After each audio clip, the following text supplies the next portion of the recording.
سر سورہ فاتحہ میں صراط مستقیم کی تشریح کرتے ہوئے آگے کہا کہ منعم علیہم کا راستہ ہے.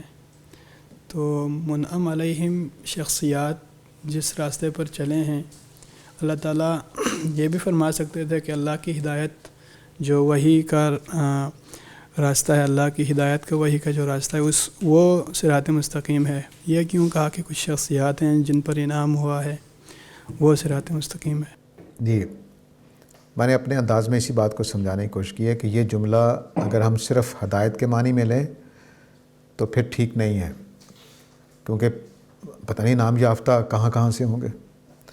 یعنی ایک ایسا آدمی جو اس کا دین پہنچے نہیں، جس تک انبیاء کی بات ہی نہیں پہنچی، وہ فوت ہو گیا، تو وہ اپنی فطرت کے حساب سے پوچھا جائے گا. منعم علیہم تو وہ بھی ہیں. وہ کیوں منعم علیہم ہے؟ اپنے رویے کی وجہ سے، خدا کی بندگی اختیار کرنے کی وجہ سے. تو یہ نہیں کہا جا رہا کہ مجھے انعام یافتوں والا راستہ دے، یہ کہا جا رہا ہے مجھے انعام یافتوں والا رویہ بخش. تو رویہ جو ہے وہی اصل مطلوب ہے. میں ہدایت کب قبول کرتا ہوں؟ جب میرا رویہ درست ہوتا ہے. اگر میرا رویہ درست نہیں ہے تو قرآن جیسی بات بھی نہیں مانی گئی. یعنی ابو جہل کی حالت دیکھیں نا، اللہ کا کلام، نبی کریم صلی اللہ علیہ وسلم جیسا رسول، شاندار عربی، لیکن وہ بات نہیں مانتا. تو یہ رویہ ہے. تو ضالین اور مغضوب علیہم میں وہ آ رہے ہیں کہ جنہوں نے ہدایت ملنے کے باوجود اپنے رویے کی خرابی، اندر کی نفسیات کی خرابی کی وجہ سے، اپنے مزاج کی خرابی کی وجہ سے بات کو نہیں مانا. ان کا راستہ نہیں مجھے چاہیے. ان کا راستہ چاہیے جنہوں نے آپ کی بات کو سمجھا، تسلیم کیا، اپنی فطرت کے مطابق اپنے مزاج کو قابو پا کر، اپنے جذبات پہ قابو پا کر، اپنے نفسیاتی مسائل کے اوپر قابو پا کر خدا کی بات کو مانا. ان کا راستہ. تو اس لیے ہدایت صراط مستقیم کی بات نہیں ہے، صراط رویہ کی بات ہے، یعنی مستقیم رویے کی بات ہے. جیسے ابھی یہاں بات ہو رہی تھی کہ صدیقین جو ہے، آپ نے اس کی مثال بھی دی حضرت ابوبکر صدیق، جیسے ہی تعلیمات آتی یا جیسے ہی پہلی وحی آئی انہوں نے اسے بغیر کسی سوال کے مان لیا. تو آج کل کے دور میں اگر اسلامی تعلیمات کے لحاظ سے بھی دیکھیں یا باقی مذہب کے لحاظ سے بھی دیکھیں، اگر آج کل کوئی ایسے کرتا ہے تو اسے تو جاہل کہا جاتا ہے کہ کوئی سوال ہی نہیں کرتا. ہاں دیکھیے، بات بہت اچھی بات آپ نے کہی ہے. نفیس انسان جو ہے، ابوبکر صدیق نے ویسے ساری زندگی کوئی سوال نہیں کیا، لیکن سب سے زیادہ دین کو سمجھنے والے تھے. ہمارے ہاں پاکستان میں ایک فضا پیدا ہوئی ہے، جو زیادہ باتیں کرے، مذاق اڑائے، طنز کرے، تعریض کرے، اچھل اچھل کر بات کرے، اس کو سمجھاتا ہے ذہین آدمی ہے. یہ ضروری نہیں ہے، ذہین بھی ہو، ایسے بھی ذہین ہوتے ہیں، لیکن یہ ضروری نہیں ہے. بلکہ ہماری پرانی تہذیب میں یہ بات مانی جاتی تھی کہ جتنا ظرف ہوگا اتنا ہی خاموش رہے گا. ٹھیک ہے، یہ کوئی بری بات نہیں تھی. اب چونکہ ہم نے ساری دنیا کا رخ تبدیل کر دیا، اب ویسٹ کے اثرات کی وجہ سے ہم ان لوگوں کو ذہین سمجھتے ہیں جو اعتراض کر رہے ہیں، سوال بڑی بڑی باتیں کر رہے ہوں. حالانکہ پہلے زمانے میں خاموش لوگ زیادہ اچھے سمجھے جاتے تھے، زیادہ گہرے سمجھے جاتے تھے. ایک تو یہ بات ہے، اس تبدیلی کے اعتبار سے آپ کو پریشان نہیں ہونا چاہیے. دوسری یہ بات ہے کہ جتنے بھی انسان ہیں، جیسے ہی آپ بات سنتے ہیں تو ہمارے اندر سے آواز آ رہی ہوتی، ٹھیک ہے، اب اس پہ سوال کرنے کی کیا ضرورت ہے؟ اگر کسی کے ذہن میں سچی بات کے اوپر بھی سوالات پیدا ہو رہے ہیں تو ہو سکتا ہے کہ اس کے اندر خرابی ہو. میں یہ نہیں کہہ رہا کہ لازماً ہے، ہو سکتا ہے اس کے اندر بھی خرابی ہو. تو سچائیوں کے اوپر سوالات کی وجہ کیا ہوتی ہے، اس پہ غور کرنا چاہیے. وہ سورہ البقرہ یہی بتانے آئی ہے کہ سچائیوں کے اوپر مانی ہوئی باتیں، پہلے اقرار کیا آپ نے، اب انکار کر رہے ہیں، یہ صورتحال ہو رہی ہوتی ہے. تو اس کی وجہ یہ نہیں ہوتی کہ پہلے غلط اقرار کیا تھا اور اب صحیح انکار کر رہے ہیں. اس کی وجوہات اندر کی نفسیات کے مسائل ہیں. انسانوں کے ساتھ یہ بڑا عجیب مسئلہ ہے کہ وہ اپنے نفس کو سمجھ نہیں پاتے. بعض اوقات تکبر آڑے آڑا ہوتا ہے، تعصبات ہو رہے ہوتے ہیں، اپنے آباء و اجداد کے دین کے ساتھ محبت ہو رہی ہوتی ہے، اپنی سنی سنائی باتوں کے ساتھ. اس وقت سب سے بڑا ہمارا جو مشکل پیدا کر رہی وہ سائنس پیدا کر رہی. سائنس نے اتنا اعتماد پیدا کر دیا اپنا کہ اس کے جو تھیوریٹیکل پہلو ہیں وہ بھی حقیقت مانے جا رہے ہیں. کیونکہ اس کی یہ میرا مائک اب دیکھیں پوری دنیا میں اس پروگرام کو نشر کر رہا ہے. یہ سائنس ہے. اچھا، اس کی ٹیکنالوجی نے ہمارے ذہنوں کو اتنا متاثر کر دیا ہے کہ وہاں سائنس کا مولوی کوئی بات کرتا ہے تو ہم کہتے ہیں کیا بات ہے، یہی بات درست ہوگی، اور قرآن کی بات کو غلط کہہ دیتے ہیں. یہ ہو رہا ہے. تو کس نے اعتماد دے دیا؟ سائنس کی ٹیکنالوجی کی کامیابی نے. چنانچہ ان کی تھیوریٹیکل باتیں جو ابھی وہ سوچ رہے ہوتے ہیں، ان کے ہائپوتھیسز ہوتے ہیں، ہمارے ہاں وہ حقیقت کے طور پر مانے جا رہے ہوتے ہیں. تو یہ رویہ انسانوں کمزوریاں ہیں ہماری. مجھے یاد ہے میں نے جب جمعہ پڑھانا شروع کیا تو میری مسجد میں سارے بریلوی ہی آتے تھے.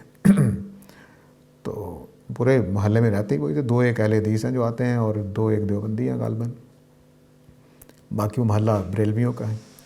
تو میں نے جب شرک کے اوپر ایک دن بات کی تو بیٹھ گیا سوالات کے لیے. تو ایک صاحب کہتے ہیں، ذرا مجھ سے بڑے تھے عمر میں، کہنے لگے میں تیری گل ماننا، 70 سال دے بابیاں دی گل نہ ماننا. اس کے لیے یہ دلیل ہے، اس کو قرآن دلیل لگتی نہیں. ایک آدمی 70 سال سے دین کی خدمت کر رہا ہے تو کہتا ہے میں اس کی بات مانوں گا، تمہاری بات مان لوں. اس وقت میرے بال کالے تھے ابھی. تو یہ صورتحال ہے. تو دلیل کیا ہے آدمی کے لیے؟ وہ کئی وجہ ہوتے ہیں، ہم نہیں جان سکتے کہ اس کی رکاوٹ کیا بن رہی ہے. اس لیے پھر ہم عمل اللہ پہ چھوڑ دیتے ہیں کہ وہ فیصلہ کرے گا کہ اس نے غلط فیصلہ کیا تھا، صحیح کیا تھا. لیکن بہرحال یہ 3 سوال ہیں جی، ایک ایک کر کے لے لیتے ہیں. انسان کے بس میں نہیں ہے کہ وہ پچھلے خیالات کو ذہن سے نکال کر قرآن پڑھ سکے. یہ کیسے ممکن ہے؟ بہت اہم سوال ہے جی. بلا شبہ انسان اپنے پرانے خیالات کو چھوڑ کر، اس کو چھوڑنا چاہیے بھی نہیں. اگر میں اپنا سارا علم جو ہے دنیا کا وہ فراموش کر دوں تو ایک لفظ نہیں سمجھ سکوں گا. تو اپنے پرانے علم کی وجہ سے ہی ہم اگلی نئی باتیں سیکھتے ہیں. ہونا یہ چاہیے کہ جب قرآن سے کوئی ایسی بات سمجھے جو ہمارے پرانے عقیدے کو، پرانے کسی نظریے کو توڑ رہی تو اس کو توڑنے کو تیار ہو جائیں. بس یہ منزل بھی اگر آپ حاصل کر لیں تو بہت بڑی منزل ہے کہ قرآن مجید کی سچی بات مجھے جب تبدیل کرنا چاہے تو میں تبدیل ہو جاؤں. یہ صراط مستقیم ہے، یہی صحیح رویہ ہے. یہ بات نہیں ہونی چاہیے کہ نہیں جی میں پہلی بات کیسے چھوڑ دوں. البتہ ایک بات ہمیں سمجھ لینی چاہیے کہ ہم اپنے ماحول ہی کے اعتبار سے چیزوں کو دیکھ اور سمجھ رہے ہوتے ہیں. اس میں سے نکلنا بعض اوقات آسان نہیں ہوتا. کہ قرآن مجید کی کئی آیتوں کی تفسیر ان کہانیوں نے، ان روایات نے بنا دی، ذہن بنا دیا ہم نے اسی روشنی میں قرآن کو سمجھا. حالانکہ قرآن نے لفظ بدل بدل کے بات کہی ہوتی ہے تو ذہن جاتے نہیں ادھر. یہ رکاوٹ نہیں بننی چاہیے. اس کے لیے پہلے سے موجود خیالات کو چھوڑ کر قرآن پڑھنا چاہیے. قرآن خود کیا کہہ رہا ہے، رک رک کر دیکھیں کہ اس نے الحمدللہ کا لفظ کیوں استعمال کیا ہے، اس نے رب العالمین کا لفظ کیوں اختیار کیا ہے. یہ پروسیس کرنا پڑتا ہے. ہم اس کے لیے ہمارے جو فکر فراہی کے اصول ہیں ان کو اس لیے اختیار کرتے ہیں کہ وہ ہمیں لفظوں کے ساتھ چلنے کا، کلام کے ساتھ چلنے کا سبق دیتے ہیں. اس لیے ہمارے مکتب فکر نے کئی نئی چیزیں دریافت کی ہیں. اس شوق میں نہیں کہ نئی چیزیں دریافت کرنی چاہیے، صرف اس اصول کی وجہ سے کہ ہم زبان کے ساتھ چلتے ہیں، کلام کے ساتھ چلتے ہیں، اپنے مانے ہوئے نظریات کو چھوڑنے کو تیار ہو جاتے ہیں. قصہ یوسف میں جا کر میں اگر زندگی رہی اور یہ سلسلہ چلتا رہا تو بتاؤں گا کہ قصہ یوسف جو مشہور کہانی تھی، اور سورہ الفیل کی تفسیر میں بتاؤں گا کہ جو مشہور کہانی تھی اس نے لفظوں کے معنی سمجھنے میں رکاوٹ بن گئے. قصہ یوسف میں آپ نے سنا ہوگا نا کہ حضرت یوسف نے جان بوجھ کے اپنا برتن اپنے بھائی بنیامین کے کجاوے میں رکھ دیا اور پھر اعلان کرا دیا کہ چوری ہو گئی ہے. پھر حضرت بنیامین کو روک لیا. یہی سنی ہوئی نا کہانی. قرآن مجید یہ کہانی نہیں بتاتا. قرآن مجید کہتا ہے کہ حضرت یوسف نے اپنا پینے کا برتن، گلاس حضرت یوسف کے سامان میں رکھا. ادھر بادشاہ کا پیمانہ چوری ہو گیا. ایک لفظ ہے سکایا، ایک لفظ ہے سوا. بادشاہ کا سوا چوری ہوا ہے، حضرت یوسف نے سکایا رکھا تھا. بادشاہ کے ہرکاروں نے آ کر کہا کہ دیکھو چوری ہو گئی ہے، ہم سامان کی تلاشی لینا چاہتے ہیں. بادشاہ کا پیمانہ نہیں نکلا، حضرت یوسف کا سکایا نکلا ہے. اور اللہ تعالیٰ کہتے ہیں کتنا کذالک کدنا لے یوسف، یہ پلاننگ ہم نے یوسف کے لیے کی تھی. حضرت یوسف نے صرف سکایا رکھا تھا اور کچھ نہیں کیا، نہ چوری کا اعلان کیا، نہ پکڑنے کی کوشش، کچھ نہیں کیا.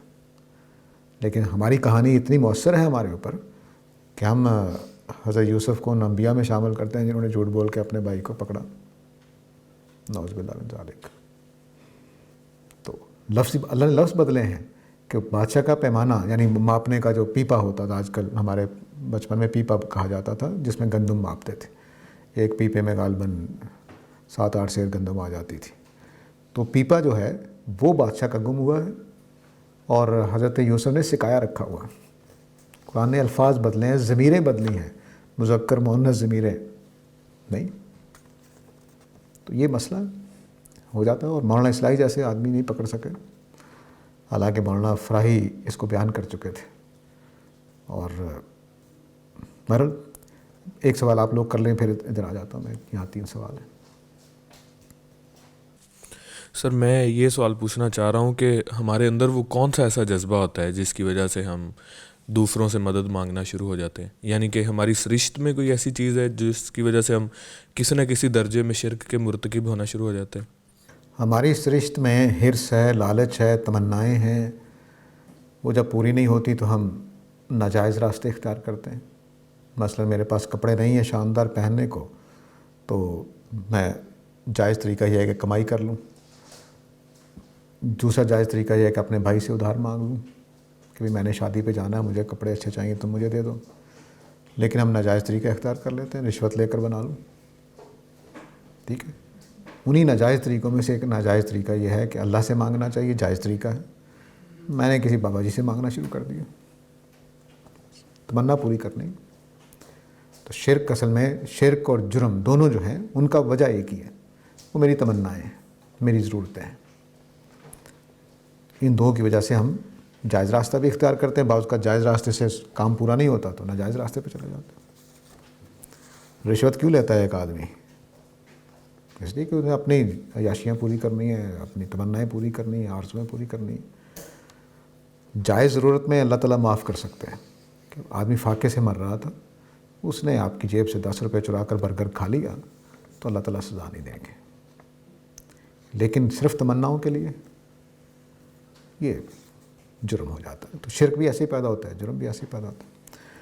ڈاکٹر الطاف خان صاحب کا دوسرا سوال ہے جی کہ اکثر مسلمان سمجھتے ہیں کہ وہ انعام یافتہ ہیں کہ مسلمان ہیں، کیا یہ مراد لینا درست ہے؟ جی، ہر مسلمان کو اچھی توقع رکھنی چاہیے، مایوس نہیں ہونا چاہیے، لیکن انعام یافتہ ہونا یہ ہمارے عمل کے اوپر منحصر ہے، محض مسلمانوں کے گھر پیدا ہونا کافی نہیں ہے۔ کتنے ہی مسلمانوں کے گھر میں پیدا ہونے والے زانی، شرابی، قاتل اور مشرک ہوتے ہیں۔ تو اس لیے اپنے عقیدے کو، اپنے عمل کو، دونوں کو درست کرنا ہوگا، تبھی انعام یافتہ ہوں گے، ورنہ انعام یافتہ نہیں ہوں گے۔ اب آپ لوگوں نے کرنا ہے تو کر لیجیے۔ سر ہمارے ہاں یہ عموماً رائج ہے تصور کہ انعام یافتہ لوگوں کا راستہ تو وہ پیروں کے پاس چلے جاتے ہیں، یا انبیاء کی جو ہدایت ہے وہ ان سے تلاش کرتے ہیں، یا ان انبیاء کی ہدایت کو بھی ضروری نہیں سمجھتے، کیونکہ اس میں مترادف آ گیا ہے، وہ سمجھ رہے ہوتے ہیں کہ اس طرح ہے کہ دوسروں کا راستہ بھی شامل ہے، تو یہ آیت پڑھتے ہیں جو آپ نے پڑھی ہے۔ دیکھیے بات یہ ہے کہ انسان جو ہے وہ بڑی پیچیدہ مخلوق ہے۔ خود اللہ تعالیٰ بھی اپنے آپ کو داد دیتے ہوں گے کہ میں نے کتنی شاندار مخلوق بنائی ہے۔ انسان کے پاس چونکہ ایک ایسا ذہن ہے، ایسا زرخیز ذہن ہے کہ یہ بیٹھے بیٹھے اپنے فکر کی بہت بڑی بڑی چھلانگیں لگا لیتا ہے، اتنی بڑی بڑی چھلانگیں لگا لیتا ہے کہ نئے فلسفے، نئے مذہب، نئے سائنس کے راستے دریافت کر لیتا ہے۔ اسی اعتبار سے اگر آپ ہندوستان کو خاص طور سے دیکھیں، جو کہ آپ نے بات کی ہے وہ اسی ہمارے زیادہ اور یا عراق کے حوالے سے کافی ٹھیک بیٹھتی ہے کہ ہمارے ہاں جب محمد بن قاسم آیا تو کہتے ہیں کہ کچھ 693 کے قریب مذہب تھے۔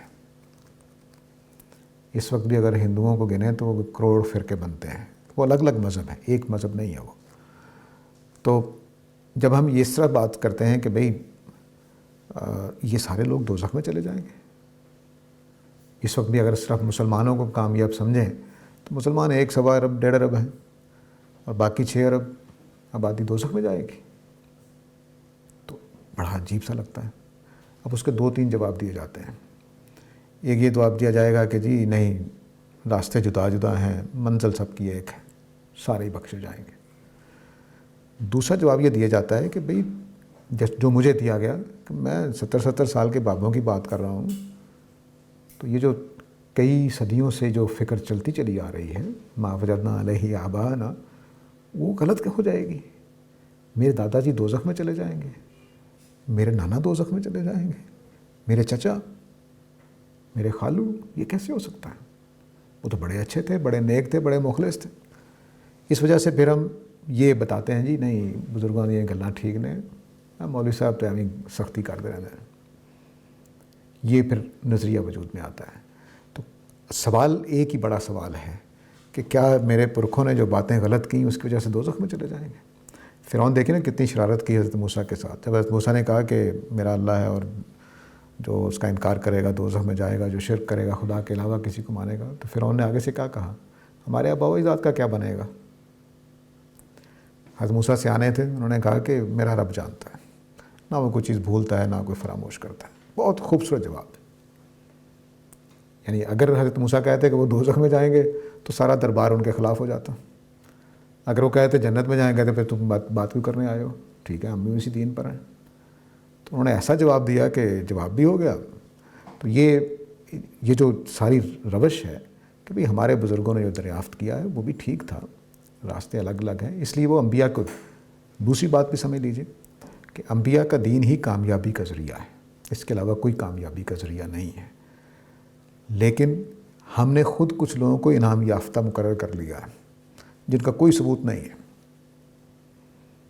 مثلا اہل حدیثوں نے اپنے ائمہ کی ایک فہرست بنائی ہوئی ہے، حنفیوں نے اپنے ائمہ کی ایک فہرست بنائی ہوئی ہے، بریلویوں نے اپنے ائمہ کی ایک فہرست بنائی ہوئی ہے، اور جو صوفی ٹائپ لوگ ہیں انہوں نے اپنے بزرگوں کی فہرست بنائی ہوئی کہ یہ اللہ کے بہت پسندیدہ تھے، پہنچے ہوئے تھے. حالانکہ ہم ایک کے بارے میں بھی ثبوت موجود نہیں ہے کہ پہنچے ہوئے تھے کہ نہیں پہنچے ہوئے تھے. خاموش. یعنی نبی کریم صلی اللہ علیہ وسلم کے بعد ہمیں کسی کو ماننے کے لیے کہا ہی نہیں گیا کہ کوئی ایک نام بھی آیا ہو کتاب اللہ میں یا سنت رسول میں کہ بھئی میرے بعد فلاں نام کا فلاں علاقے میں ایک آدمی پیدا ہوگا، اس کو ضرور مان لینا. ایک شخص بھی نہیں. اب ہم نے جب انعام یافتہ حنفیوں کے نزدیک حنفی علماء ہیں، شوافیہ کے نزدیک شافعی علماء ہیں، بریلویوں کے نزدیک بریلوی علماء ہیں، اہل حدیث کے نزدیک اہل حدیث علماء ہیں، کامیاب ناجی فرقہ، تو پھر یہی منم علیہ ہوں گے، اور کون ہوگا؟ تو یہ دوسرا تصور جو ہے وہ یہاں سے چلتا ہے. تو اس لیے منم علیہم جو ہیں وہ اللہ ہی جانتا ہے کون ہے کون نہیں. اب یہاں سے سوال لے لیتے ہیں جی. محترم ساجد صاحب اس سلسلے کو جاری رکھیں سورہ فاتحہ پر. سورہ فاتحہ پر اچھا ٹھیک ہے، نہیں سورہ فاتحہ پر سورہ فاتحہ نہیں پڑھیں گے جی انشاءاللہ. کوشش تو یہی ہے جی یہ جاری رکھیں، لیکن زندگی کے ساتھ ہی ہے، صحت اور زندگی، تو انشاءاللہ جاری رکھیں گے. یہ بس رمضان کا شاید بریک آئے بیچ میں، تو اس کے بعد انشاءاللہ. سورہ فاتحہ کی ترتیب نزولی کیا ہے؟ اقرا پہلی وحی ہے یا الفاتحہ؟ اقرا جو ہے وہ پہلی وحی کسی صورت بھی نہیں ہو سکتی. اس کا مضمون ہی بڑے سخت زمانے کا ہے جب کافی فیصلہ ہو چکا ہے، اس میں پہلی وحی والا مضمون نہیں ہے. سورہ فاتحہ میں پہلی وحی والا مضمون لگتا ہے، اور یہ روایتوں سے بھی معلوم ہوتا ہے کہ پہلی مکمل سورہ جو نازل ہوئی وہ سورہ فاتحہ ہے. اب آپ لوگوں میں سے لے لیتا ہوں کوئی.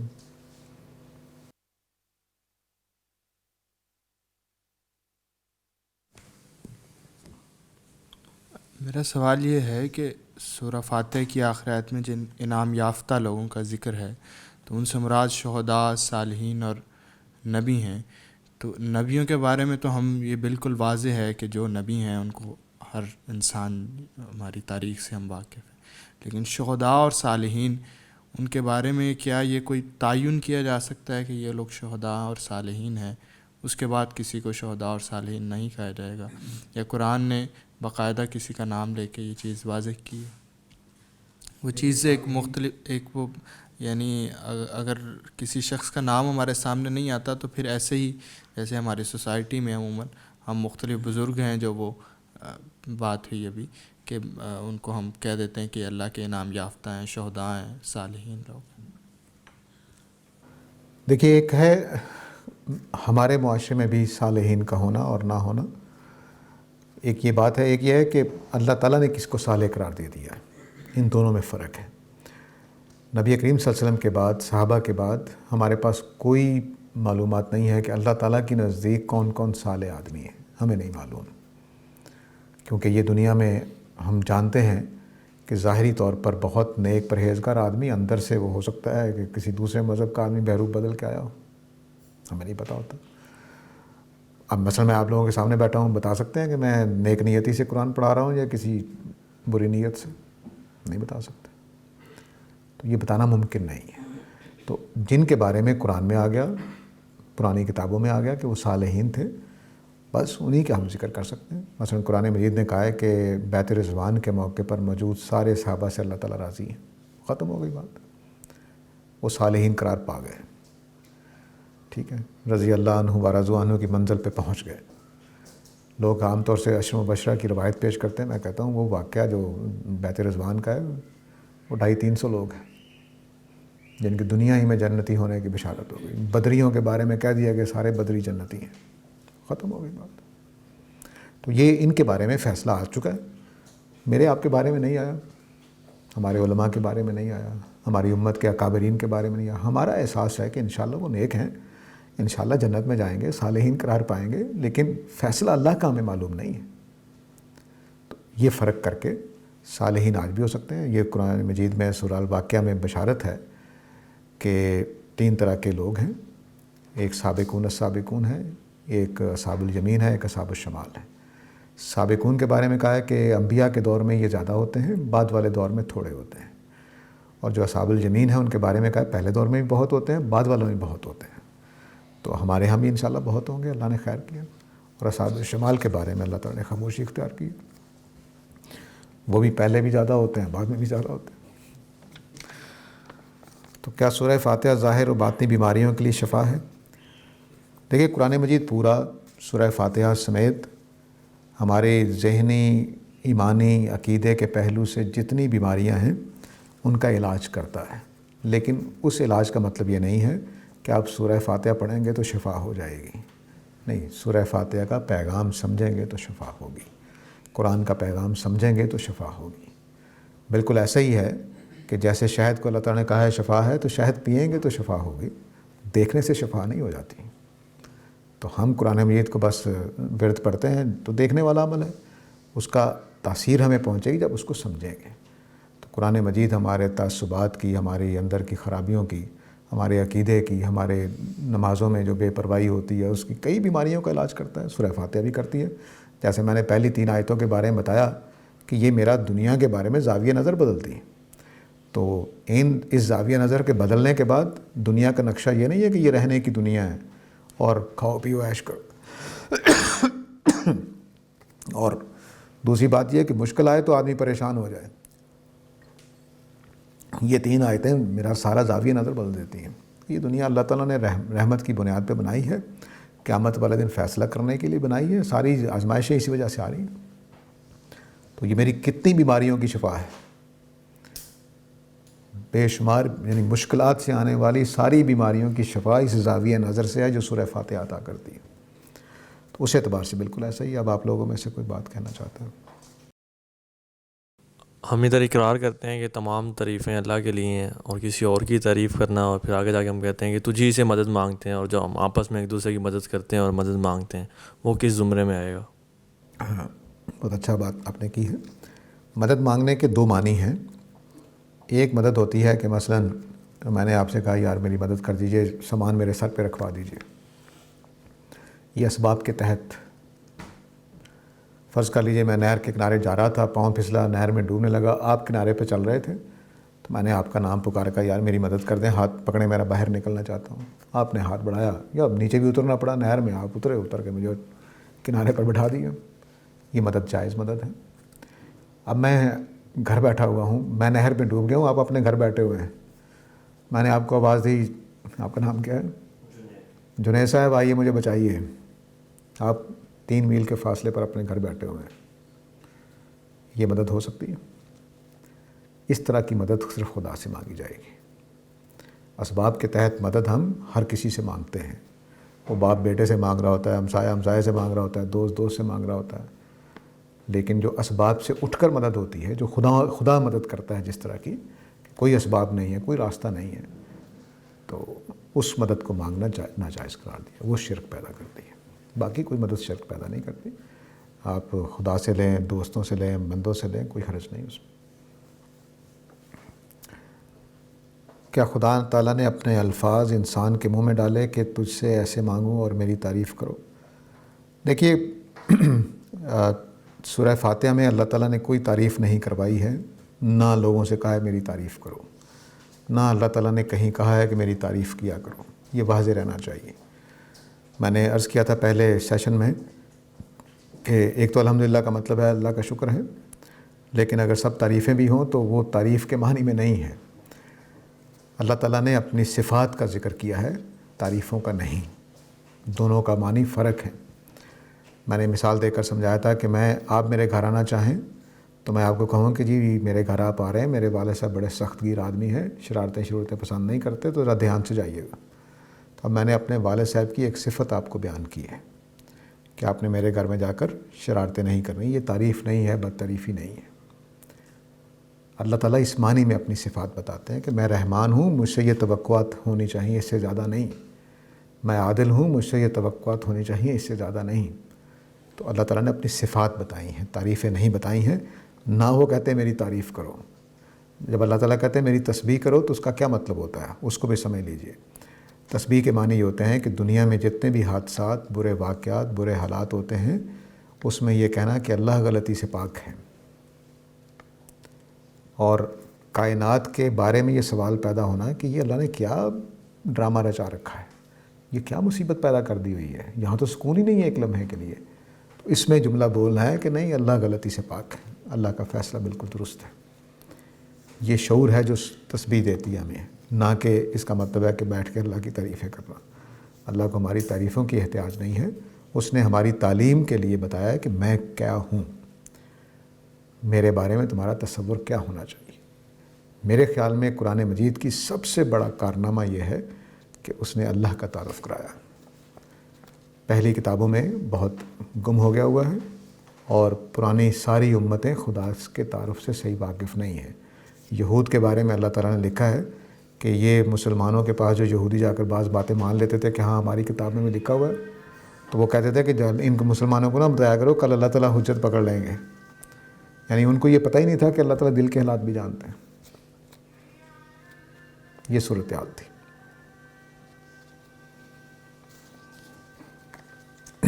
جی اور آپ لوگوں میں سے کوئی سوال؟ جی. غیر اللہ سے مدد مانگنے کے بارے میں یہ جو منطق پیش کی جاتی ہے کہ ہم کسی اور سے مدد نہیں مانگ رہے, مدد اللہ سے ہی مانگی جا رہی ہے, لیکن کسی کے وسیلے سے مانگی جا رہی ہے. اور جیسے یہ منطق دی جاتی ہے کہ اگر آپ کسی بڑے آدمی کے پاس جا رہے ہو ڈائریکٹ, تو آپ کسی سے سفارش کرواتے ہو اور پھر وہاں اس کے آگے پیش ہوتے ہیں. تو اس منطق میں کی کیا حقیقت؟ یہ خدا کی توہین ہے کہ اللہ تعالیٰ کسی واسطے کے بعد اس کے کہنے پر مان لیں گے. یہ صرف اسی موقع پر ہوتا ہے جب ہم اس کے آگے چھوٹے ہوں, اس کی کوئی لین دین ہمارے ذمہ ہو, یا وہ ہم سے زیادہ بڑا ہو, ہم پہ مؤثر ہو, تب یہ توقع کی جاتی ہے. مثلا میں ایس ایچ او کے پاس جانا تھا اپنے بھائی کے بارے میں کوئی بات کرنے کے لیے, تو اب میں اپنے محلے کے M N A M P A کو ساتھ لے گیا کہ وہ ایس ایچ او سے بڑا ہے, بات مانی جائے گی. ٹھیک ہے نا. یا تو بڑا مانیں گے, یا ایس ایچ او کو اس کا مرہون منت مانیں گے کہ وہ اس کے احسانات کے نیچے دبا ہوا ہے. خدا کو جن کا واسطہ دی جاتا ہے ان کی بتائیں حیثیت کیا ہے خدا کے مقابلے میں. میرے بابا جی, میرے بزرگ کیا واسطہ دیں گے, کیا وسیلہ بنیں گے؟ یہ خدا کی توہین ہے. پہلی بات یہ سمجھ لیجئے. دوسری بات یہ ہے کہ اللہ نے اعلان کر رکھا ہے کہ میرا بندہ جب جہاں بیٹھے ہوئے مجھے پکارے گا, عجیب دعوت داعی اذا دعانی, جب بھی کوئی مجھے پکارے گا میں جواب دوں گا. تو آج مثال کے طور پر عمران خان کہے جی کہ میں اسلام آباد میں کھلی کچہری لگا دیتا ہوں, ہر روز بیٹھا کروں گا 8 گھنٹے, کسی وزیر کے پاس جانے کی ضرورت نہیں ہے, کسی کے پاس جانے میں سیدھے میرے پاس آؤ. تو پھر اگر آدمی وزیروں کے پاس جائے تو بے وقوفی ہوگا. تو بتائیے خدا تک پہنچنے کے لیے، بزرگ تک پہنچنے کے لیے تو مجھے 100 واسطے چاہیے. اللہ تو میں ادھر پکارتا ہوں، ادھر میری پکار سنتا ہے. میں اکیلا، ہمارے پرانے بزرگ کہا کرتے تھے کالی رات میں کالی چٹان پر چلتی ہوئی کالی چونٹی کے چاک کی آواز بھی سنتے ہیں اللہ تعالیٰ، اور اس کو دیکھ بھی رہے ہیں. اس خدا کے ہوتے ہوئے آپ دوسروں کے واسطے دیں گے کس وجہ سے؟ کوئی ثبوت، کوئی حکمت، کوئی فائدہ کچھ نہیں. تو میرا اور آپ کا خدا کے ساتھ تعلق ہے، اور وہ ایسا ہے کہ ہر جگہ سنتا ہے، ہر جگہ موجود ہے. وہ کہتا ہے تم 3 ہوتے ہو، چوتھا میں ہوں، تم 4 ہوتے ہو، 5واں میں ہوں. یہاں ہم 20 بیٹھے ہوئے ہیں تو 21واں وہ ہے. تو اس کے ہوتے ہوئے ہم کہاں جائیں گے، کدھر جائیں گے؟ یہ منطق ہی غلط ہے.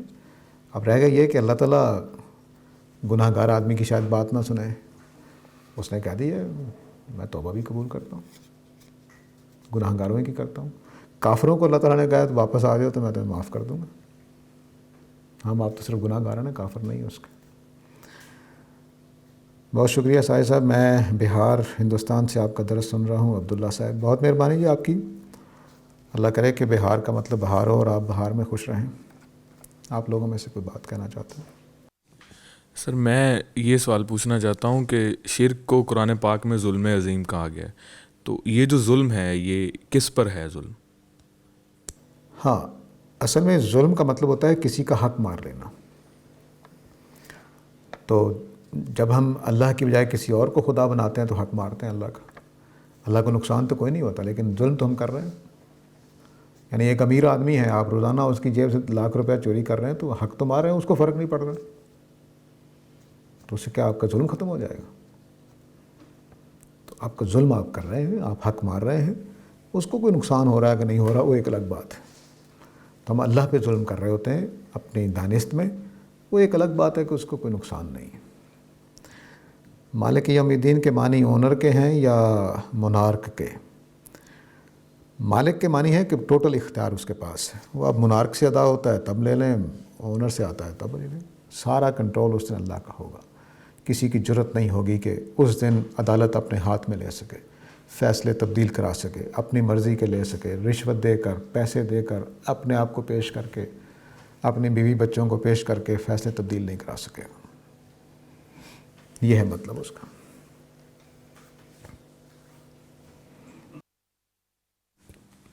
سر یہ جو ابھی آپ ڈیفائن کر رہے تھے صادقین اور صالحین کا، اور ویسے بھی ہمارے دینی طور پہ جب معاشرے میں بھی بتایا جاتا ہے تو زیادہ تر تھیوریٹیکل لوگوں کو بتایا جاتا ہے کہ یہ دینی لوگ ہیں، مطلب جس نے داڑھی رکھی ہے، نماز روزہ کر رہا ہے. حالانکہ اللہ جو ہے وہ پریکٹیکل چیزوں پہ زیادہ زور دے رہے ہیں کہ عمل صالح جو کرنے ہیں آپ نے، یا لوگوں کے ساتھ کیسا رویہ ہونا چاہیے، ان کو ہم ایون عام زندگی میں بھی دینی لوگ نہیں کہتے. وہ اس کیٹیگری میں کہاں پہ آئیں گے پھر؟ دیکھیے یہ تقسیم انگریز کے بعد ہوئی ہے کہ یہ دینی لوگ ہیں، یہ غیر دینی لوگ ہیں، کیونکہ وہاں یہ تقسیم تھی. انگریز سے پہلے تو ہماری یہ تقسیم نہیں تھی. ہم نے داڑھی رکھ کے، جبہ پہن کے، شلوار قمیض ٹخنوں سے اونچی باندھ کے ایک الگ لباس بنا لیا. یہ انگریز کے آنے کے بعد ہوا ہے. ہمارے تو ہر آدمی مذہبی ہوتا تھا، کوئی فرق ہی نہیں تھا. وہ دکاندار ہے تب مذہبی ہے، وہ کاروباری ہے تب مذہبی ہے، وہ جوتے گانٹنے والا موچی ہے تب مذہبی ہے. تو یہ جو تقسیمیں مذہبی اور غیر مذہبی کی ہوئی ہے تو ہم نے ویسٹ سے لی ہے، ہمارے ہاں تو نہیں ہوتا تھا. ایک بات. دوسری بات یہ ہے کہ یہ لوگ جو سارے نیک اعمال کر رہے ہیں اور ایمان رکھتے ہیں، خواہ وہ چوڑی دار پجامہ پہنے، خواہ وہ جین کی پینٹ پہنے، انشاءاللہ جنت میں جائیں گے. نیک ہیں، دینی لوگ ہیں. اور یہ ہو سکتا ہے کہ جن لوگوں نے داڑھی رکھی ہو، ٹخنے اونچے کیے ہوں، اپنے دل میں ایمان نہ ہو تو دوزخ میں جا سکتے ہیں. تو اصل چیز تو عقیدہ صحیح اور نیک عمل ہے. وہ جس حلیے کے ساتھ بھی کر لیں اللہ تعالیٰ قبول کرے گا، کوئی مسئلہ نہیں ہے. کلین شیو آدمی جنت میں ضرور جائیں گے اگر وہ ایمان والے ہیں، عمل صالح والے ہیں. اور داڑھی والے بھی جائیں گے اگر وہ ایمان والے اور عمل صالح والے ہیں. یہی تو اللہ تعالیٰ نے 62 نمبر آیت میں سمجھایا ہے کہ اہل کتاب مسلمان ہوں، یہود ہوں، نصارہ ہوں اور سابعین ہوں، جو بھی ان میں سے ایمان والا ہوگا، نیک عمل کرے گا، اللہ کا اجر اس کے پاس محفوظ ہے، اس کا اجر اللہ کے پاس محفوظ ہے. اللہ نے شرطیں جو لگائی ہیں وہ یہی ہیں. اللہ کو مانے گا، آخرت کو مانے گا اور نیک عمل کرے گا. تو وہ حلیے سے کیا فرق پڑتا ہے، مسلک سے کیا فرق پڑتا ہے؟ کچھ بھی نہیں. ہمارے ہاں یہ ایک حدیث مبارکہ ہے کہ 73 فرقے بنیں گے اور ایک ناجی ہوگا. سارے ہی اپنے آپ کو ناجی سمجھتے ہیں. تو نبی صلی اللہ علیہ وسلم نے کیا بتایا تھا؟ ما انا علیہ و اصحابی، وہ فرقہ ناجی ہوگا جس طریقے پر میں ہوں اور میرے صحابہ ہیں. تو وہ کیا ہے؟ ایمان اور عمل صالح، نبی صلی اللہ علیہ وسلم کے اسوہ سنت کے مطابق. وہ کامیاب ہوں گے، وہ کسی بھی فرقے میں ہوں، وہ شیعہ ہوں، وہ سنی ہوں، وہ اہل حدیث ہوں، وہ بریلوی ہوں، دیوبندی ہوں، جنت میں جائیں گے انشاءاللہ. کون روک سکتا؟ اور جدید پڑھے لکھے باؤ شاؤ ہوں تب بھی ٹھیک. پتہ نہیں آپ لوگ باؤ سمجھتے ہیں، ہمارے بچپن میں بولا جاتا تھا. جی ابھی غیر اللہ سے مدد مانگنے کے آپ نے اس زمرے میں بات لے گئے ہیں کہ وہ احسان مند کا رشتہ ہو یا ایک ہائی اتھارٹی ہو، دوسری اس کا نیچے ہو. تو ہم اسے اس زمرے میں تو لے کے جا سکتے ہیں کہ جس سے مدد مانگ رہے ہیں وہ اللہ کے زیادہ قریب ہو یا زیادہ. آپ کا فاصلہ اور ان کا فاصلہ کیسے ماپا آپ نے؟ اور آپ کے بھی شارک میں سے زیادہ قریب ہے، ان کے بھی شارک سے زیادہ قریب ہے. خدا کو جانے، خدا بڑی ہی اعلیٰ چیز ہے، بہت محبت کرنے والے ہیں. اور نبی کریم صلی اللہ علیہ وسلم نے تو کمال کر دیا اس بات کو سمجھانے کے لیے کہ گناہ گار سے اللہ تعالیٰ زیادہ محبت کر رہے ہوتے ہیں. سمجھایا کیسے؟ کہ ریوڑ لے کے جا رہا ہے ایک چرواہا، تو اس کی ایک بکری گم ہو گئی ہے. وہ اپنے 200 بکریوں کو چھوڑ کر اس ایک کے پیچھے لگ جاتا ہے، ڈھونڈ رہا ہے. اور پھر فرمایا کہ بندہ گناہ گار واپس جب آتا ہے تو اللہ کو اتنی خوشی ہوتی ہے جتنی اس چرواہے کو ہوتی ہے بکری مل جانے پر. تو یہ خدا ہے، خدا سے مایوس نہیں ہونا چاہیے. جو آپ نے گڑ گڑا کے بات کرنی ہے وہ جتنے مرضی پیر فقیر آ جائیں وہ نہیں کر سکتے. آپ نے جو درخواست پہنچانی ہے وہ آپ ہی نے پہنچانی ہے. آپ پلٹ کر تو دیکھیں. لیکن دنیا میں کوئی چیز آثار نظر آئیں گے آپ کو، یہ لازم نہیں ہے کہ ادھر آپ اللہ تعالیٰ کے پسندیدہ ہو گئے، ادھر رزق کی فراوانی ہو گئی. یہ تو کافروں کے ساتھ اللہ تعالیٰ کرتے ہیں، مومنوں کے ساتھ تو نہیں کرتے. مومنوں کو تو جانچتے ہیں. آ جاؤ دیکھتے ہیں. انمتا کو فعل کی حالت میں اور ظالین اور مغضوب علیہم اسم کی حالت میں ہونے کی کیا وجہ ہے؟ ہاں، اصل میں جو اللہ زینہ ہے وہ بھی اس میں صفت بنا دیتا ہے. تو اللہ زینہ انمتا علیہم اور مغضوب علیہم والظالین تینوں اسم بن جاتے ہیں اللہ زی کی وجہ سے.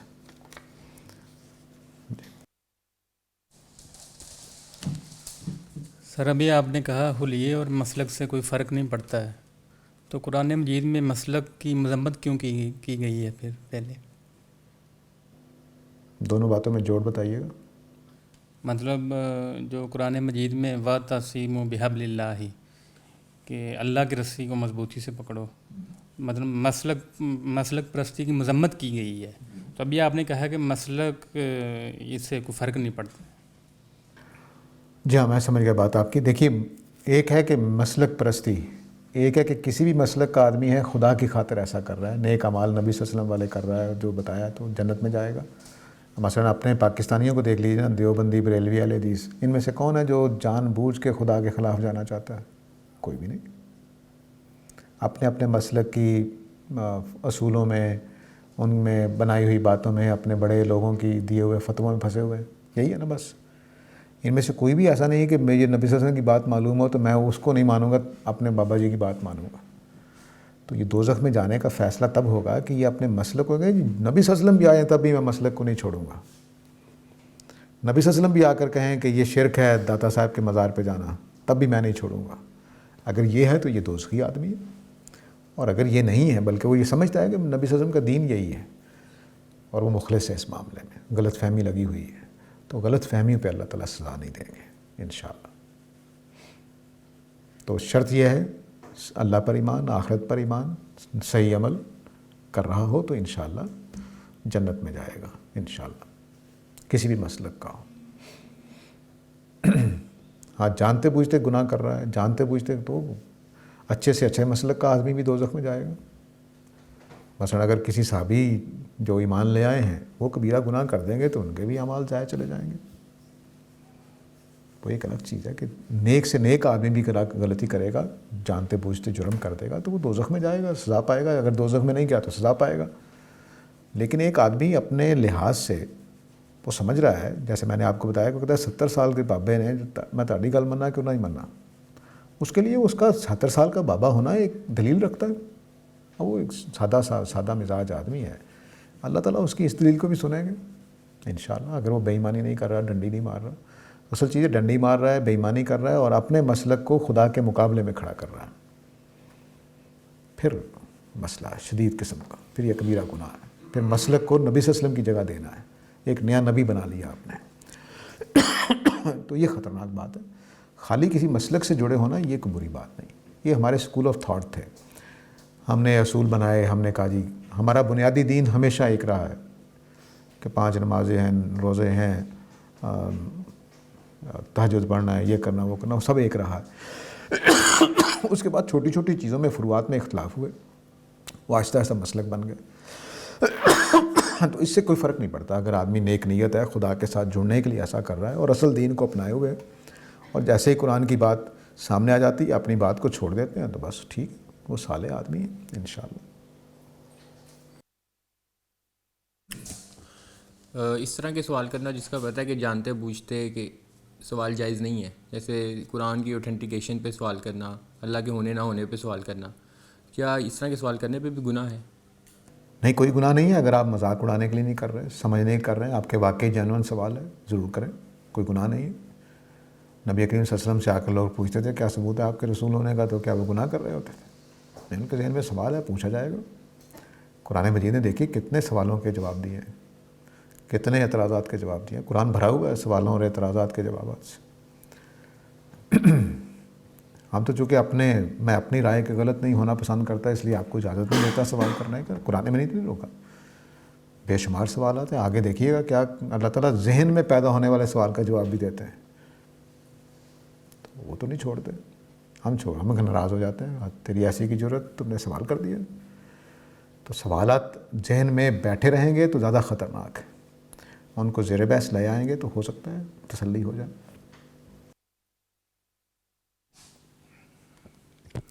اچھا، کہا گیا ہے کہ اس راستے پر چلا جس راستے پر نعمتیں اتری، ان کے راستے پر جن پہ نعمتیں اتری، نہ کہ ان کے جن پر غضب کیا گیا.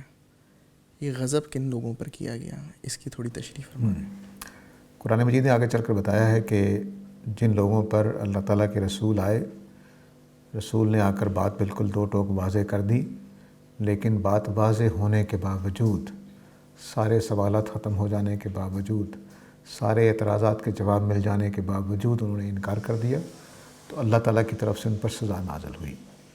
جیسے قوم نوح، قوم لوط ہے، قوم صالح ہے، عاد و سمود اور یہود، ان کے اوپر اللہ تعالیٰ کی طرف سے ناراضی ظاہر ہوئی ہے. ان کی طرف اشارہ ہے اس میں. سر آپ نے ایاک نعبد و ایاک نستعین، اس میں بندگی کے 2 پہلو بتائے تھے، ذرا اس کی تھوڑی سی دوبارہ وضاحت کرتے ہیں. جی، بندگی کا ایک پہلو پرستش کی شکل میں ظاہر ہوتا ہے، عبادت، نماز، روزہ، حج، زکوٰۃ، اس میں ظاہر ہوتا ہے. تو بندگی کا ایک پہلو یہ ہے. ایک ہے کہ میں نے اطاعت کرنی ہے، اللہ نے کہا کہ چور کے ہاتھ کاٹو، ماننا پڑے گا، یہ بھی بندگی ہے. اللہ نے کہا کہ شراب نہیں پینی، اب یہ عبادت نہیں ہے لیکن مجھے ماننا ہے، خدا نے حکم دیا. تو احکام کی تعمیل یہ بھی بندگی ہے، اور عبادت کرنا یہ بھی بندگی ہے. سورہ فاتحہ کی روشنی میں خدا اور انسان کے تعلق کی نوعیت کیا ہے؟ کیا یہ طاقت کا تعلق ہے جیسے مالک اور غلام کا، یا محبت کا جیسے محبوب اور محب کا؟ یہ بڑی لمبی بحث ہے. مختصر طور پر عرض کر دیتا ہوں کہ یہ خالق اور مخلوق کا رشتہ ہے، عابد اور معبود کا رشتہ ہے، بندے اور رب کا تعلق ہے، مالک یوم الدین اور اس دن پیش ہونے والے مجرم اور صالحین کا رشتہ ہے. سورہ فاتحہ یہ رشتہ بناتی ہے. محب اور محبوب کا رشتہ مجھے نہیں معلوم، کیونکہ محب اور محبوب تو لاڈ پیار کی جگہ ہے. میں چاہوں تو گدودی کر لوں، چاہوں تو کنگھی کر دوں، چاہوں تو جوئیں نکال دوں، چاہے تو مٹی ڈال دوں. کیا خدا کے ساتھ اتنا ہی رشتہ ہے میرا، برابری کا؟ نہیں. ہمارے ہاں ہوا یہ ہے کہ ہم نے مذہب کو دفن کرنے کے لیے کئی راستے اختیار کیے. ان میں سے ایک عاشق رسول ہونے کا اور ایک عاشق خدا ہونے کا تصور بھی ہے۔ عاشق خدا تو بس ایسے ہی ہے، اصل میں عاشق رسول ہوتے ہیں۔ اس سے ہم نے کیا کیا کہ ہم نے کہا کہ اصل چیز تو عشق ہے، بے لوث محبت ہے۔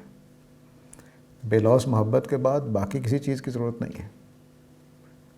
اور پھر بے لوث محبت میں چونکہ بے لوث محبت ہوتی ہے، کوئی ریوارڈ نہیں چاہتی، تو پھر یہاں تک بات پہنچی کہ مجھے جنت نہیں چاہیے، مجھے مدینہ دے دیجیے گا۔ تو میں نے ایک بزرگوں سے کہا کہ وہ بڑے کہہ رہے تم لوگ کس لیے نماز پڑھتے ہو؟ میں نے کہا جنت میں جانے کے لیے، دوزخ سے بچنے کے لیے۔ انہوں نے کہا دیکھو اسی کتنے اچھے ہیں، ایسے صرف مدینہ جان واسطے نماز پڑھنا۔ میں نے کہا اللہ تعالیٰ کرے کہ آپ کو مدینہ ہی والی جنت دے، وہاں جب آپ کو کھجوریں توڑ کے کھانی پڑیں گی خود، تو اس جنت میں چلے جائیے گا۔ تو اب یہ خدا کے عشق کے ساتھ، رسول کے عشق کے ساتھ جہاں تک بات پہنچا دی گئی، یہ بڑی خطرناک جگہ ہے، دین سے گریز کی جگہ ہے۔ تو خدا کے ساتھ ہمارا تعلق خدا اور بندے کا تعلق ہے، مالک اور مملوک کا تعلق ہے، اور پالنے والے اور پالے گئے کا تعلق ہے۔ ہم محتاج ہیں خدا کے، ہم محبت کرتے ہیں خدا سے، اس معنی میں کہ وہ ہمارا مالک ہے، ہمارا رب ہے، اس نے پالا پوسا ہے، اس نے اتنا کچھ دیا ہمیں، ہمارے اوپر مہربان ہو، اس لیے محبت کرتے ہیں۔ تو ہماری محبت وہی ہوتی ہے جو بچے کی باپ کے ساتھ ہوتی ہے، جب وہ اس کو ٹافی لا کے دیتا ہے، جب وہ اس کے بیماری میں علاج کرواتا ہے، جب وہ اس کو اسکول بھیجتا ہے، جب پڑھاتا ہے۔ تو جو محبت ہوتی ہے بچے کو اپنے باپ سے، باپ کے اس رویے کی وجہ سے، وہی ہماری محبت ہے۔ خدا تعالیٰ کی محبت ہمارے ساتھ تبھی ہوگی جب ہم اس کے اس بتائے ہوئے دین کے مطابق عمل کریں گے، ورنہ وہ کہتا ہے میں آگ میں ڈال دوں گا، کوئی محبت نہیں ہے۔ الفاظ اتنے سخت ہیں کہ میں ان کو بلا دوں گا جس طرح نے مجھے بلا دیا ہے دوزخ میں ڈالنے کے بعد۔ تو ہم جس لاڑ پیار میں رہتے ہیں وہ اللہ تعالیٰ کے ہاں نہیں ہے، وہ اصولوں کا لاڑ پیار ہے۔ وہ لاڑ پیار بھی کرتے ہیں، ایسا نہیں کہ نہیں کرتے ہیں، بہت محبت کرنے والے ہیں۔ میں نے بتایا کہ وہ ایسے خدا ہیں کہ اپنی پینٹنگ بنانے کے بعد اس کو آگ میں نہیں پھینکنا چاہتے ہیں۔ انبیاء کا ایک پورا سلسلہ ہے ان کو نکالنے کے لیے، بچ جاؤ بچ جاؤ بچ جاؤ، بڑی محبت کرنے والے ہیں۔ لیکن وہ عاشق اور معشوقی والا تعلق نہیں ہے، ہم بندے ہیں اس لیے محبت کرتے ہیں، اور وہ ہمارا رب ہے، پالنہار ہے، اس لیے محبت کرتے ہیں۔ برابری کی کوئی بات نہیں ہے۔ سر ابھی آپ نے کہا کہ دوزخ میں نہیں جائے گا، سزا پائے گا، تو دوزخ کے بعد بھی کوئی سزا ہے؟ جملہ کیا بولا میں نے؟ ابھی آپ نے کہا کہ دوزخ میں نہیں جائے گا لیکن سزا پائے گا۔ ہاں یعنی جی، جو حدیثوں میں آتا ہے نا کہ قیامت والے دن ایک آگ جلائی جائے گی جس میں ڈال کر صاف کر دیا جائے گا، تو وہ ابدی دوزخ میں نہیں جائے گا، سزا پا لے گا۔ سزا پانے کا ایک مطلب یہ بھی ہے کہ چھوٹی جنت دے دی گئی، ٹھیک ہے نا۔ ایک جنت فردوس ہے، ایک عام قرآن 2 درجے کیے نا، اصحاب الیمین اور سابقون السابقون۔ جو سابقون السابقون کو جنت ملے گی وہ اس کو نہیں ملے گی۔ بعض گناہ اس طرح کے ہوں گے کہ بس جنت چھوٹی ہو گئی، تو یہ بھی ایک طرح کی سزا ہی ہے، لیکن وہاں وہ جزا ہے۔ اللہ کا شکر کریں کہ ہم اس میں بھی چلے گئے، دوزخ سے بچ گئے۔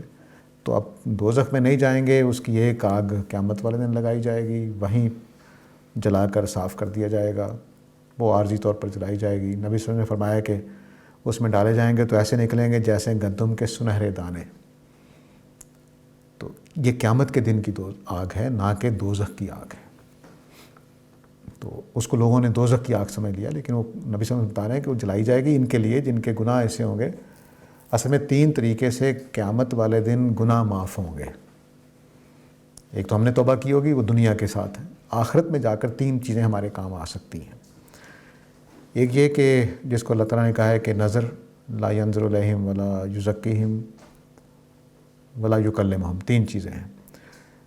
کچھ لوگ ایسے ہوں گے کہ جو حدیثوں سے معلوم ہوتا ہے، قرآن سے بھی معلوم ہوتا ہے، بعض اشارات ہیں واضح لفظوں میں نے، کہ اللہ تعالیٰ بلائیں گے اور سرگوشی کریں گے کہ تم نے یہ گناہ کیے، اس کا جی ہاں، اللہ تعالیٰ اس سرگوشی میں اس کو معاف کر دیں گے اور اس کا اعمال نامہ دائیں ہاتھ میں پکڑا دیا جائے گا۔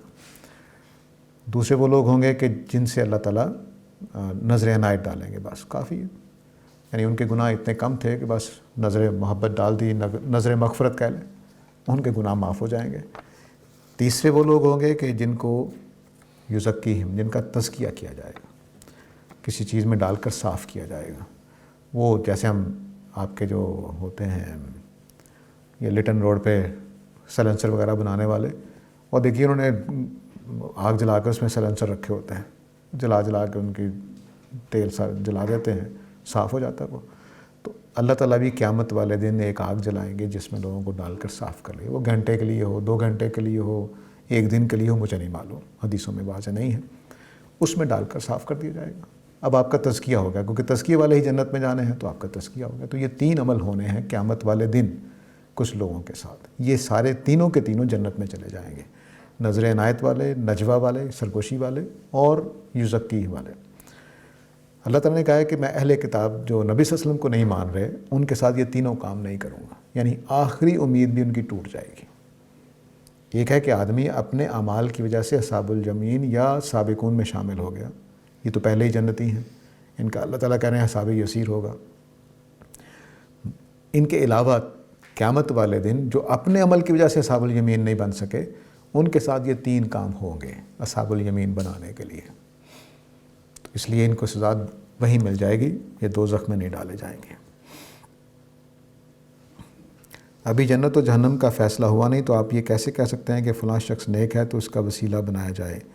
جو بھی شے اللہ اور بندے کے درمیان ہوگی وہ بت سی ہوگی۔ بالکل آپ نے صحیح کہا ہے، میری یہ جرت نہیں ہے کہ میں کہوں کہ صرف جن کا اللہ نے فیصلہ کر دیا ہے وہی صالحین ہیں، لیکن ان کو بھی بتا دیا ہے کہ وہ اللہ اور اللہ کے فیصلوں کے درمیان نہیں آ سکتے۔ سر آپ نے ابھی تک جو اللہ تعالیٰ کا تعارف کروایا اس میں پروردگار، پالنہار، مالک، رب، ان الفاظ سے آپ نے کروایا۔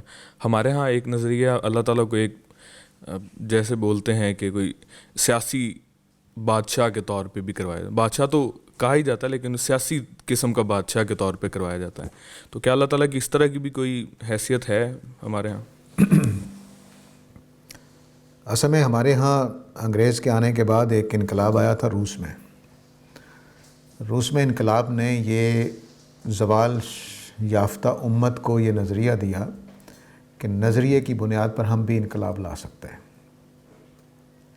روس میں جو انقلاب آیا مارکس اور لینن کے نظریے پر، اس کی بنیاد پر ہمارے ہندوستان اور بھی کئی ملکوں میں، لیکن ہندوستان میں خاص طور سے کیونکہ ہمارا ہمسایہ ہے وہ، تو یہ خیال پیدا ہوا کہ نظریے کی بنیاد پر انقلاب آ سکتا ہے۔ تو اب نظریہ کیا دیا جائے؟ تو ایک پولیٹیکل اسلام کا نیا نظریہ ایمرج ہوا پچھلے 150 سال کے اندر۔ اس پولیٹیکل اسلام میں خدا کو ایک سیاسی حاکم کے طور پر دیکھا گیا۔ چنانچہ مجھے یاد ہے کہ میٹرک میں ہماری مطالعہ پاکستان کی کتاب ہوتی تھی، اس کا پہلا چیپٹر جو ہوتا تھا کہ حاکمیت اعلیٰ کا تصور، ابھی بھی ہے، تو حاکمیت اعلیٰ اللہ تعالیٰ کو حاصل ہے۔ یہ پولیٹیکل اسلام کا سب سے پہلا مظہر ہے جو میٹرک میں سامنے آتا ہے۔ تو یہ اس کی وجہ سے پھر خدا کا سیاسی شعور ہمارے ہاں پیدا ہوا۔ خدا تعالیٰ سیاسی شعور خدا نے ہمیں تفویض کیا ہوا ہے کہ تم اس دنیا کے خلیفہ ہو، میرے قانون کے مطابق، میری شریعت کے مطابق خلافت کرنا۔ یہ خلافت چھین لی جائے گی مرنے کے بعد، بس اتنی سی بات ہے۔ اللہ تعالیٰ سیاسی حاکم نہیں ہے، یہ ان کے شایان شان نہیں ہے کہ وہ ہمارے عمران خان کی جگہ بیٹھے ہوں، نعوذ باللہ من ذالک، یہ خدا کی شان نہیں ہے۔ خدا نے مجھے اکیلے میں جنگل میں رہتا ہوں اس کا بھی حکم دیا ہوا ہے، اور میں حکمران بن گیا ہوں اس کا بھی حکم دیا ہوا ہے۔ خدا کی بادشاہت یہ ہے، وہ حقیقی بادشاہ ہے۔ تو ویسے قرآن نے ملک کا لفظ نہیں استعمال کیا، مالکی کا استعمال کیا، لیکن مالک یوم الدین بھی ہے، مالک یوم الدین بھی ہے، اور وہ بادشاہ حقیقی بادشاہ وہی ہے، لیکن سیاسی معنی میں نہیں، وہ مکمل معنی میں بادشاہ ہے۔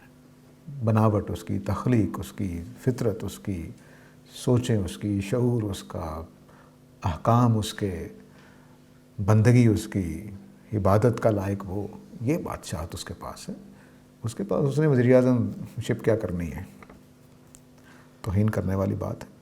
تو سیاسی معنی میں خدا حاکم نہیں ہے، اس نے ہمیں دیا ہے یہ اختیار، دنیا میں جب تک قیامت نہیں آتی انسانوں کے پاس ہے، لیکن یہ چھین لیا جائے گا، اور یہ خدا کی حاکمیت کے تحت ہے۔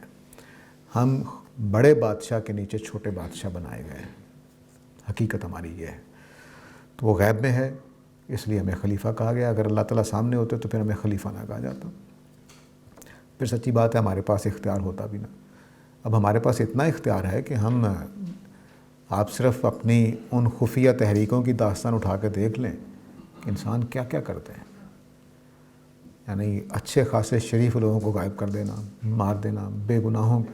اس وقت ہماری حکومتیں بہت شریف حکومتیں ہیں پرانے زمانے کے لحاظ سے, لیکن ان کو بھی دیکھ لیجیے کتنے سیاسی قتل ہوتے ہیں, آج بھی ہو رہے ہیں, کبھی بھی بند نہیں ہوتے. یعنی یہ نہ کہیے کہ میں کسی حکومت کے خلاف ہوں, کسی کے حق میں, نہیں, کبھی بھی ختم نہیں ہوتے. سیاسی قتل ہوتے رہتے ہیں, خفیہ طریقے سے لوگ مارے جاتے رہتے ہیں. تو یہ سب کچھ ہو رہا ہوتا ہے. تو اللہ نے اختیار دے رکھا ہے ہمیں. یہ اختیار چھن جائے گا قیامت والے دن انشاءاللہ, پھر اللہ کی بادشاہت قائم ہوگی. جو مائک لے لیں تاکہ آواز پہنچ جائے.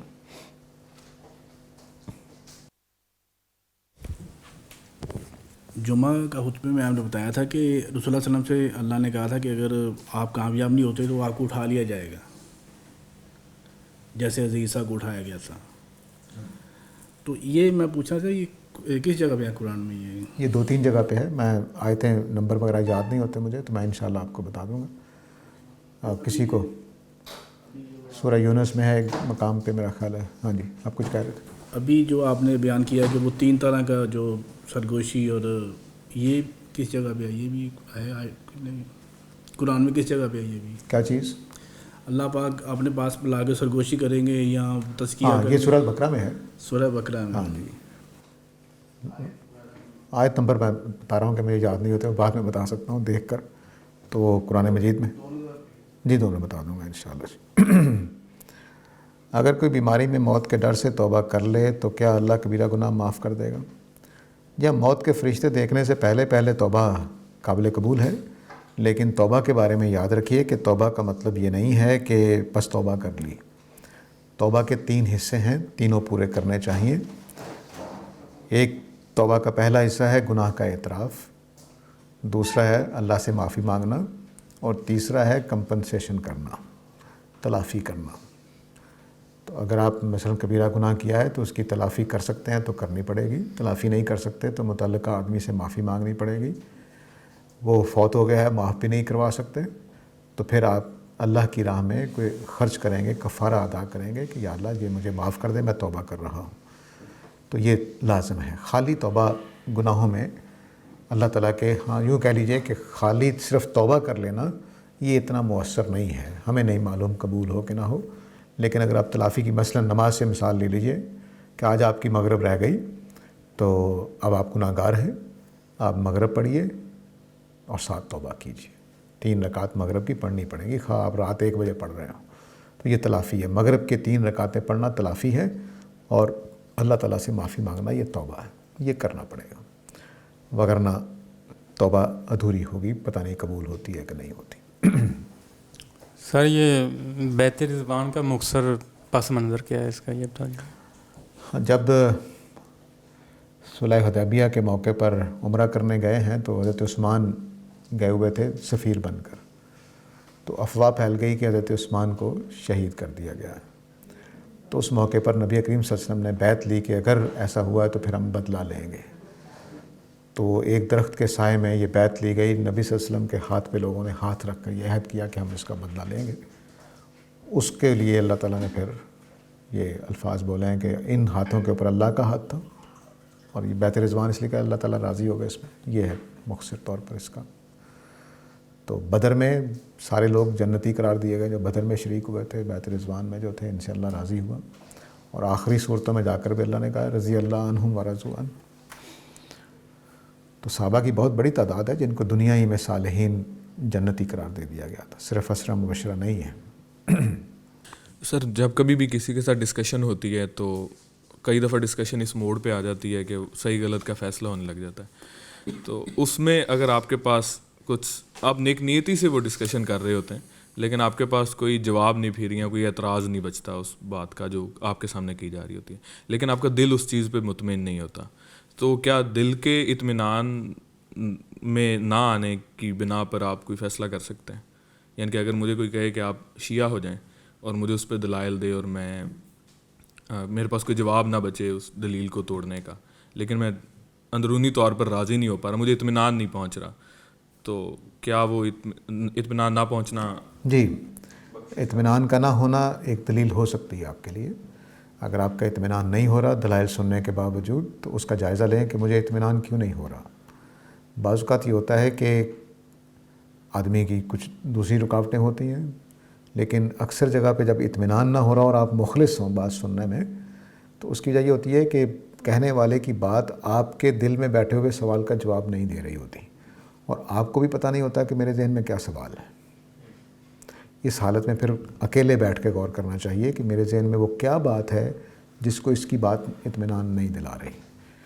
اور اس کے اوپر آپ کسی دوست کے ساتھ بھی بات کر سکتے ہیں, کسی استاد کے پاس بھی جا کر بات کر سکتے ہیں کہ وہ یہ دلیل دے رہا ہے لیکن اس میں میرا دل ٹھک نہیں رہا ہے.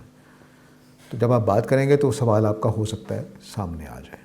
تو یہ عام طور سے یہ ہوتا ہے. تو اطمینان کے بغیر آپ کو کوئی بات نہیں ماننی چاہیے جب تک اطمینان نہ ہو. یہ اطمینان کا مطلب ہے کہ آپ کے دل کی, ضمیر کی تسلی, وہ اس کے بغیر نہیں ماننا چاہیے. 17 سال کی رہ جانے والی نمازوں کا کیا کریں؟ دیکھیے, اصول تو وہی رہے گا جو میں نے پہلے بتایا ہے کہ توبہ ہے اور کمپنسیشن ہے.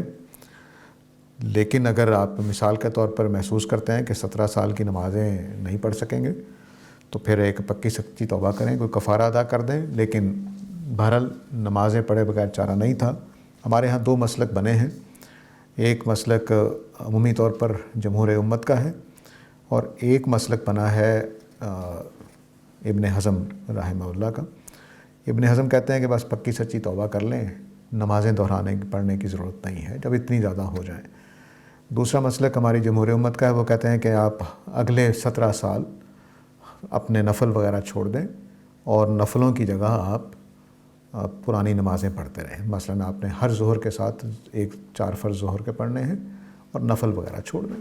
یہ آسان راستہ ہے. تو انشاءاللہ درمیان میں اگر فوت ہو جائیں گے, چونکہ آپ توبہ کے عمل میں سے گزر رہے ہیں, تو اللہ تعالیٰ قبول کرے گا انشاءاللہ. تو دونوں میں جس پر آپ کا اطمینان ہو. یہ اجتہادی رائے ہے, مجھے اللہ اور اللہ کے رسول کی بات معلوم نہیں ہے, لیکن مجھے بھی جمہور امت کا طریقہ ٹھیک لگتا ہے. اگر 5 سال کی زکوٰۃ رہ جائے اور ادا کرنے کی حیثیت بھی نہ ہو, دیکھیے ہمارے ایک استاد ہیں, بڑا اچھا حل بتاتے ہیں کہ آپ قسطوں میں کر لیں. آپ نے قسطیں مقرر کر لیں کہ میرے اوپر اتنا اللہ کا قرض ہے, تو میں آہستہ آہستہ ہر مہینے اتنے دے کر اتار دوں گا. تو یہ آپ راستہ اختیار کر سکتے ہیں. اور اگر بالکل ہی زکوٰۃ دینے کے قابل نہیں ہیں, تو اللہ تعالیٰ نے آپ کی ہمت کے مطابق آپ پر بوجھ ڈالا ہے, تو جس چیز کی زکوٰۃ ہے اس کو دیکھیں کہ آپ بیچ سکتے ہیں, تو اس کو بیچ کر اپنا ادا کر دیں. اور اگر آپ نے کسی اہم ضرورت کے لیے وہ چیز رکھی ہوئی ہے, تو پھر وہی قسطوں میں آ جائیں یا اللہ تعالیٰ سے معافی مانگ لیں. بس میں اس کے سوا کیا کہہ سکتا ہوں. اور سائنس جس طرح یہ کہتی ہے کہ یہ ایک ارتھ ہے, پلینٹ ہے, اس طرح سے بہت سے پلینٹس ہیں, یہ گلیکسیز ہیں, ملکی ویز ہیں. تو یہ جو تمام جہانوں کا رب, یہاں جہان سے کیا مراد ہے؟ اور جہانوں, پھر ایک وہ روایت بھی سنائی جاتی ہے اونٹوں والی بہت لمبی تعداد تھی, یہ بہت سارے جہان ہیں. اس پہ ذرا روشنی ڈال دیں. دیکھیے, میں نے ویسے اس کا ترجمہ جہان والے کیا ہے, یعنی لوگ کیا ہے مطلب میں نے. لیکن اگر جہانوں بھی لے لیں تو جتنی کائناتیں ہیں سب مراد ہیں. ہمارے ہاں علماء نے اس کو یوں سمجھایا ہے کہ ایک عالم جانوروں کا ہے, ایک عالم انسانوں کا ہے, ایک عالم پرندوں کا ہے, ایک اینٹ روڑے پتھر کا عالم ہے. تو وہ اس معنی میں عالم لیتے ہیں. اور ایک مطلب یہ لیا گیا ہے, وہ دور جدید میں لیا گیا ہے کہ 7 آسمان ہر ایک عالم ہے اور پوری کائنات ایک عالم ہے. اور اگر اللہ نے 7 کائناتیں بنائی ہیں تو 7 عالم ہیں. تو یہ دور جدید میں بعض لوگوں نے لیا ہے. تو ہر اس پہلو سے ٹھیک ہے, اس میں کوئی مسئلہ نہیں ہے. پلینٹس کے اعتبار سے لے لیں تو ہر پلینٹ ایک عالم ہے, اللہ تعالیٰ اس کا رب ہے. یعنی وہ لفظ نے کوئی محدودیت نہیں کی ہے. لفظ تو عالمین ہے, جس ذہن سے آپ دیکھیں گے عالمین کی جو تعبیر بنے گی اس کے اعتبار سے وہ رب ہے. صرف اس چیز کا اللہ تعالیٰ رب نہیں ہوتے جو اس نے نہیں بنائی. تو وہ کہہ رہے ہیں کہ میرے علاوہ رب ہی کوئی نہیں ہے, جو کچھ بنایا میں نے بنایا. تو اس کا مطلب ہے جو کچھ ہے اس کا رب وہ ہے. لیکن میں نے ترجیح دی ہے یہاں انسانوں کے معنی میں. سر, یہ بیعت رضوان کو تھوڑا واضح کر دیں کہ یہ جنگ کے لیے بیعت لی گئی تھی کہ حضرت عثمان غنی کا بدلہ لیے بغیر نہیں جائیں گے. جنگ کے لیے.